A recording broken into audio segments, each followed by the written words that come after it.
Hey guys, it's an exciting day for me. Either today or certainly tomorrow, I will have finished the book that I am working on. It'll take about another month to make it presentable, and then I'm going to unleash it on the world. Um, it's a year worth of writing, probably the biggest writing project I've ever done. But I've been getting a lot of comments from people lately about Fauci, and I'm like, yeah, didn't I tell you 6 years ago? And I took a lot of heat for that. I had a lot of people unsubscribe. I had a lot of people cancel me, so-called, even some so-called friends. It was a very interesting experience. And there are still people that back Fauci 100%. Uh, and there are a few decent people who are admitting they were wrong. But this is sort of a human psychology lesson. The people that are wrong are unlikely to admit they're wrong, even if they know it. And those folks are the kinds of people you want to avoid in your life. And I never pay it any mind when somebody stabs me in the back, because it's like, oh, okay, now I know who you are. I may not have known who you were before, but now it's clear. And the good news is there's a world full of decent people out there, um, but they're not all decent. And I would say anybody that's still backing Fauci at this point, severe ethical problems. So it's many millions of people. But there are people that have come out and said, wow, I was wrong. And you know what? It's okay to be wrong. I've been wrong about many things myself. If you can't admit when you're wrong, you've got a major life problem, possibly a unsolvable life problem. But yeah, when people say, hey, man, weren't you saying stuff about Fauci? Oh, yeah, it's all time stamped. It's all on my blog. Also, I wrote an entire book about Fauci.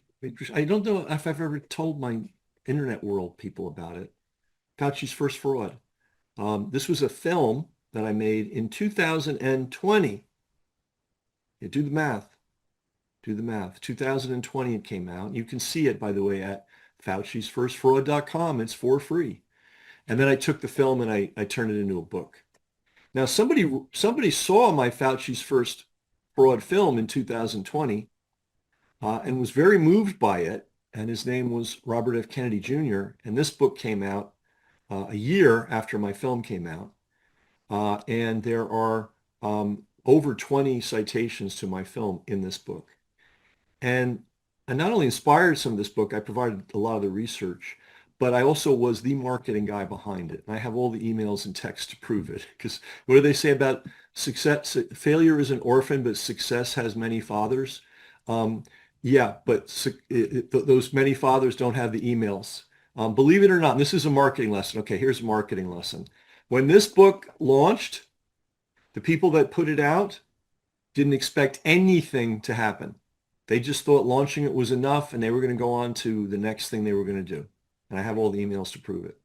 And I said, whoa, every now and then you've got the right book by the right guy on the right topic at the right time. And when you have that, you better run with it. This book has now sold some, if you get timestamp, some of you have good memories and know that I was pushing this book before it was well known. And I told people that I was involved in marketing it. But anyway, this thing's sold over 1 million copies, and apparently it's selling lots of books again. And I thought to myself, oh my God, why? I better promote my book. So this book is quite interesting. Fauci's been a fraudster for over 40 years. Like COVID is not his first homicidal rodeo. Okay. And this was the point I was trying to make, and no one listened except Kennedy, thank God. Um, and by the way, the way I reached him, I didn't text him. I didn't have his number. I didn't email him. I didn't post to his, whatever it is. I found out his physical address. In fact, I didn't even know his physical address. I knew an address that would forward it to him. And I sent a letter, an old physical letter with a stamp. And the world might be a different place if I hadn't done that, because he did not know how bad. He knew he was writing a book on Fauci. He didn't know all the details. And interestingly, a lot of the details that people are now paying attention to are the ones I gave him. And all in this book, which is based on the film, which came out in August of 2020. Remember, the scam started in about March of 2020. Pretty much everybody was on board with it in 2020, and I already had the film out about it. Yes, I am bragging. Um, because when I say stuff, when I go out on a limb, it's not because I'm looking for attention, because I think something very serious is going on and needs to be addressed. That's why I do it. Um, a senator, Johnson, I guess of Wisconsin, I think he is, he's finally catching up with this topic, which is also a book I wrote. When did this thing come out? 2023. So it's already 3 years old, and a senator is finally going to have some hearings on it. And this is not a happy subject. We hear about so many people that died of COVID. Well, I'll bet they died in a hospital. And I'm sorry to tell you, um, they may not have died the way you think they died. That's all I'm going to say. This is how thick the book is. Eyewitness testimony of veteran nurses. When this story comes out, if it ever does, um, hopefully we'll have torches and pitchforks out against these medical con artists. And I dashed off this book. It's just it's going to be a big book at some point, but I wanted to get out the main chapters. It's called Diabolical Errors.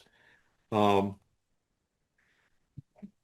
and I wrote this book, put this book together. I mean, someone had already wrote the Nuremberg Code, and with my co-author Vera Sharav, who at 5 years old was taken away by the Nazis and put in a camp, not a nice camp, and somehow managed to survive after losing her dad and being separated from her mother for 8 years. Yeah, so she's my friend, and she's been behind what I do from day one. In fact, we're going to do some other projects together. Maybe I'll even introduce you to her. She's 87. She's sharper than most people that are 27. I don't know how she does it. Um, but anyway, I have a new book, as I mentioned, and you can actually get my rough draft. And I've completely rewritten the book. So the rough draft is not what the real book is ultimately going to be, but I'm giving it away because I want people to get the knowledge that I want to share with you. And the name of the book is called The Hep B Chronicles. The Hep B Chronicles, the story of a virus, a vaccine, and industrial-sized vats of genetically modified baker's yeast. That's the name of the title. And I'm going after my next target, right? My first target was Anthony Fauci 6 years ago. And my new target is the hepatitis B vaccine for infants. Well, you'll read the book, hopefully. And unfortunately, a lot of people have been conned into accepting that. And so we got a lot of children that I mean, we're talking about tens of millions of children who underwent, by the way, you got to understand, when you stick a needle in somebody, it is an invasive medical procedure, period, end of story. And sometimes invasive medical procedures are required. You got to do it. But you better have a damn good reason for doing it. It should not be based on total bullshit. All right? You think Fauci's bad? Wait till you read the Hep B Chronicles and how that scam was foisted on Americans. By the way, I believe, there's so many facts that I have to keep clear, but we are one of the few modern countries. I mean, every Burma, Cambodia, Laos, they all inject their babies at birth with the hepatitis B vaccine because the equivalent of Tony Fauci told them to do so. Okay, but there's a lot of modern countries that do not do that. We are unique. We are unique in that. So it's time that gets shut down. And at the way things work, the Fauci stuff I put out in 2020, around 2023, 24, people started getting a clue that he was a crook. Now everybody knows unless they want to not know. The horrific treatment that COVID patients received in the hospitals and the nursing homes. That's going to be coming out probably in the next year. Hopefully that will get public awareness. I mean, we do have a senator who's very fast. It only took him 3 years, but he's usually ahead of the curve. And when he does something, usually it gets paid attention to later. So, so it took about 4 years for this to finally percolate to public consciousness. I don't expect that my book is going to be understood by the great unwashed uh, idiots who follow everything that the medical research industrial world promotes. But eventually, hopefully, maybe 5 years from now, what sounds crazy will be common conversation for every intelligent, honest person in the world. So I'm giving away the rough draft. Why? Because right now there are parents that are wondering, gee, we're being told we have to do this, or we can't take our baby home. First of all, that's bullshit. There's no legal requirement to do any of this nonsense. And number two, there's a lot you should know that you have not been told. And make up your own mind, but you're entitled to have the knowledge. And so my rough draft has the knowledge. My final book is it's devastating. It will be the end of this insane, dangerous. It's a dangerous practice, and I explain in the book why. I'm not even making a stretch. There's a Nobel Prize winner from I think 1914 who explained very carefully that you can put foreign protein into people's bloodstreams, but you better be ready for all the bad consequences. And he's considered one of the fathers of immunology. Nobody's ever challenged what he said. They just like to ignore it. So hopefully my book will remind people of real medical science as opposed to bullshit medical science. It's not a pleasant thought, but we have been taken over by a band of medical research criminals. They are criminals, and Fauci's not the only one. And Fauci had a army of henchmen helping him gladly, right? And again, he's not the only one. There's many, many, many, many of these people. Medicine, I mean, I've had to go through a lot of thought about this, and I think medicine's a tragedy. One of the reasons it's a tragedy is you have a lot of ambitious, hardworking, well-intentioned young people that devote their lives to becoming doctors. It ain't easy. Nobody accidentally finds themselves a doctor. Oh, I just kind of stumbled into it. You don't stumble into being a doctor, right? A lot of people end up being lawyers and stuff because they didn't know what else to do. No, that's not how you become a doctor. These people work hard, and I know that many of them, because I know many doctors, have the greatest of intentions, but they are trapped in a system that is so perverse and so evil. And I'm saying it, so dishonest, so corrupt that they can barely turn left or right. And we saw that during COVID. I mean, if that didn't make it obvious, you've got a serious brain damage. But in any event, it's time, and my book on the Hep B Chronicles, it's time for us to look at all the brilliant medical research out there that we supposedly are following, that we are following, because a lot of it's absolute crap and garbage. And this is not pleasant to realize. It's I know many wealthy people who really don't want to go there. Like, they don't want to consider this stuff. They want to outsource their health to the medical industrial complex. And they want to think that all the great stuff they're getting from these people is fantastic. I don't know, man.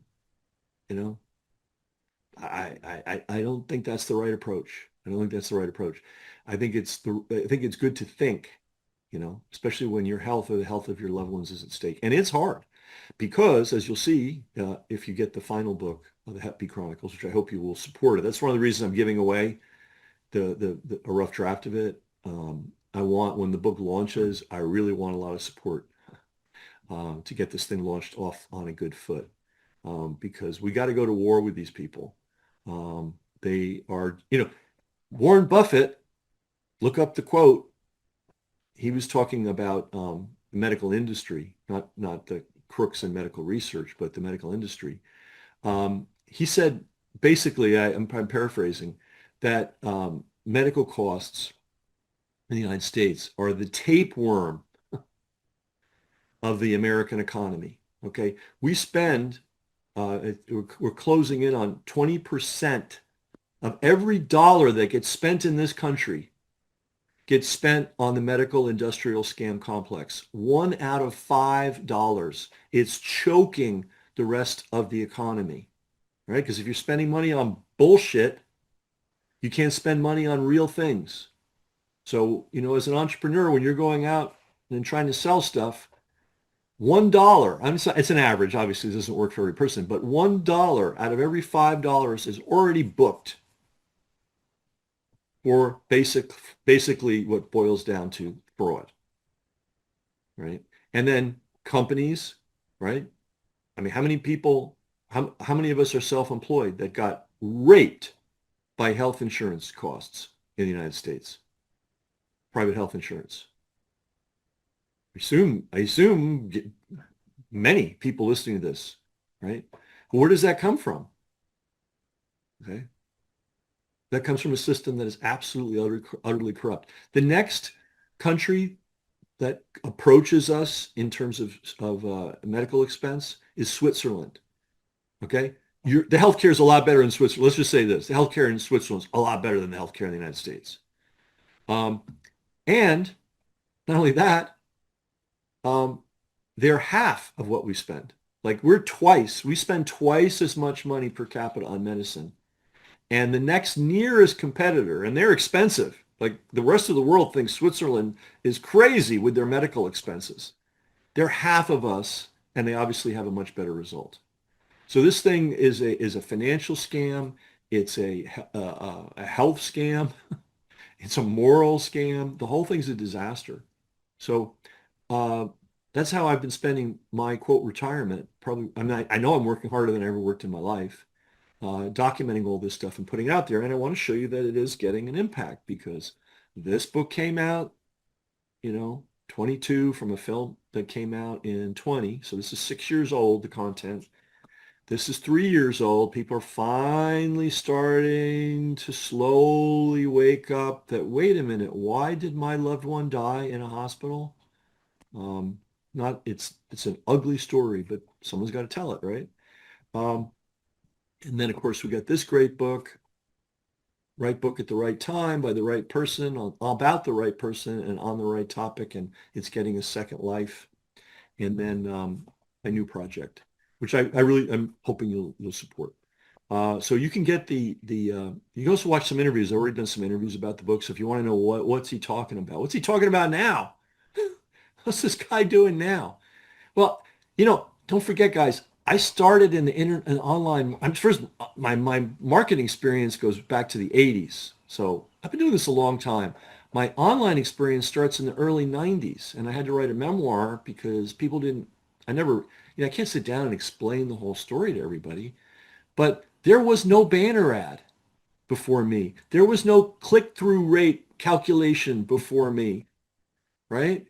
So I tend to be right about the big things. Believe me, I screw up little things all day long, every day. But when I put a flag in the sand, I thought it out really, really carefully, you know. And by the way, the reason you have to understand, I didn't start, the system didn't, I've been teaching people, you know, but I didn't start getting serious about teaching until 2002. And I already had 7 plus 9 years of online marketing experience, but before I said a word about how to do it to the larger world. And one of my motivations was very simple. I was seeing people getting ripped off by, web designers. I mean, I have to thank a college classmate of mine, Howie Jacobson. He called me up and said, "Hey, someone's going to build my website for $15,000. Do you think that's a good deal?" And he's a smart fellow. By the way, he's now a published author, expert on Google AdWords. Um, I said, "No, Howie, it's not a good deal. The website building part is the trivial part, for one thing. And number two, it should not cost $15,000 to build a simple website. How many people got skinned alive overpaying for all kinds of websites and stuff? I mean, many, many, many people. And I said, well, how? You need to have like a system, for getting the people to the site, doing something with them once they get to the site, following up, um, all kind of basic ABC blocking and tackling stuff. But it was not being, except, people like Corey Rudel and Jonathan Meisel. I mean, those great OGs, they were talking about it, but that's like two guys, nobody else was talking about it.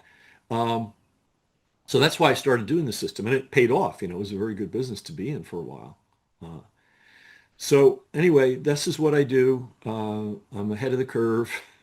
It's kind of hard work, but I'm kind of used to the routine, and I just keep at it. Keep at it. So I hope you'll download the free PDF of my rough draft. It's a very rough draft, and the new book is much improved. But the reason I want it out now, taking this full circle, there are parents right now that are wondering, do we really have to do this? Is this really good for our newborn? The day somebody comes out of the womb, you perform an invasive medical procedure on them that's not necessary. And by the way, you got to read the full book. The full book just demolishes the science. You know how bad Fauci's being demolished and how badly I demolished him 6 years ago? This book demolishes that particular vaccine uh, 10 times more, right? So I'm not giving you I'm not a doctor. I'm certainly not your doctor. I'm not giving you medical advice. I am giving you life advice, which I think I'm entitled to do, which is you should be knowledgeable about every medical procedure you say yes to. And should you accept the bullshit that comes out of the mouth of somebody that's got a financial incentive for you to go ahead and do it, whether it harms you and your child or not? You got to make that decision for yourself. I know the decision that I make. So anyway, the book is called The Hep B Chronicles. It is free. By the way, as soon as the book comes out, the free part will go away, so you have motivation to get it now. I'm doing this in a blatant attempt to build a following for the book so that when it does come out, we've got a bunch of people that come in and buy it and boost it up on Amazon. Amazon has been the salvation. I'm still banned from Twitter, by the way. Go figure that out. I cannot get my Twitter account reestablished. Um, um, I'm banned from Facebook too. I mean that's old hat. Um, so if it weren't for Amazon, none of the stuff that I've been doing would be in the public eye. And email, of course, the great email. Um, so that's the news. I hope you'll consider getting the book. Yes, uh, you can thank me if you want about Fauci. You want to apologize? I'll take the emails. I'm sure I won't get a single one. Um, but this is good news. This is profoundly good news. And you really need, the world really showed its colors during the Fauci fraud. I mean, anybody can be fooled. I can be fooled. Anybody can be fooled for a long time. So I can't even say the people that went along with it um, need to be looked at askance. I can't say that. But I can certainly say at this point, uh, all the people, the Stephen Colberts and all those monsters, and they're all mainstream news media people, right? Um, Anybody that at this point is saying that this COVID thing was a straight deal, they are on the wrong side. Um, and you best distance yourself from them because God knows what they'll do to us next. Anyway, hope you get the free PDF. Thanks for listening to my rant. And we are winning. It moves slowly, but we are winning, and we will continue to win as long as we can breathe.